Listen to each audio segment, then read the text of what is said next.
Hello, I'm Joan Morris, a panel member for the English Learner Practice Guide. I will be presenting brief summaries of all 4 recommendations, beginning with Recommendation 1. Let's get started. Recommendation 1. What is important for you to know about the 4 recommendations in the EL Practice Guide is that they are all based on current research. In some cases, the evidence based on research is strong. This is the case in Recommendation 1. It suggests that we carefully choose a set of academic vocabulary words to teach, that we teach them intensively across several days using different instructional activities. Just to be clear, what we mean by an academic vocabulary word is one that is used when talking or writing in academic settings, but not usually when talking or writing in social settings. There are 4 ways for how to carry out this recommendation in your classroom. For How-To Step 1, which is choose a brief, engaging piece of informational text that includes academic vocabulary as a platform for intensive vocabulary instruction, the panel recommends that you find a short, interesting piece of text with the words that you want to focus on. For example, in Exhibit 1.2, the text compares zoos today with zoos in the 1960s. It causes students to think about what these 2 very different types of zoo settings mean for the ethical treatment of animals. Texts like these are motivating to students and carry with them content-rich material fundamental to providing deep instruction in vocabulary. The second how-to step, choose a small set of academic vocabulary for in-depth instruction, addresses how to select vocabulary words. So once you find an engaging piece of text, like the zoo example, you next choose a small number, between 5 and 8, of academic vocabulary words that you want to teach in depth. The practice guide gives you some ideas about what types of words to select.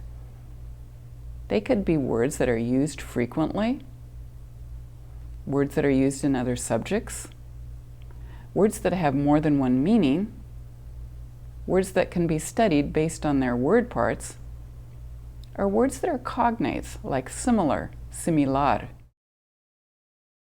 Exhibit 1.3 on page 17 shows how Ms. Gomez used some of these criteria to choose words from the zoo text that I talked about earlier.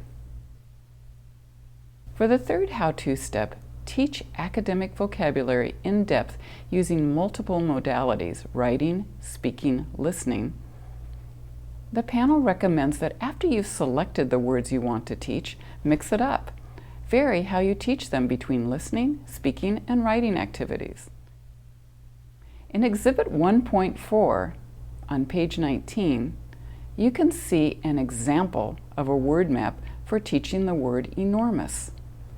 In your training, you'll get a chance to see a couple of video clips of teachers teaching academic vocabulary explicitly. Strategies that are in the practice guide and that you'll see on the video clip are using student-friendly definitions, clarifying and reinforcing these definitions using examples, non-examples, and concrete representations, and last of all, using activities to promote word learning. Finally, in How-To Step 4, teach word learning strategies to help students independently figure out the meaning of words. We want to give students ways to determine the meaning of words when they are reading by themselves. Word parts and cognates are good ways to do this. You can see an example of the teacher using word parts in her lesson in Exhibit 1.6 on page 23. You'll also see a video clip of this in your training.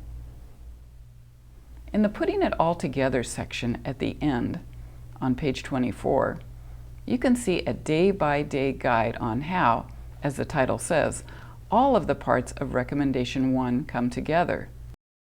In Exhibit 1.8 on page 24, Mrs. Hunter's 5th grade lesson focused on academic vocabulary utilizing the zoo text that was carried out over 8 days of instruction.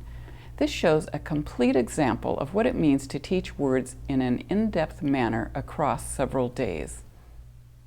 Some of you may be wondering how this will work in your classroom.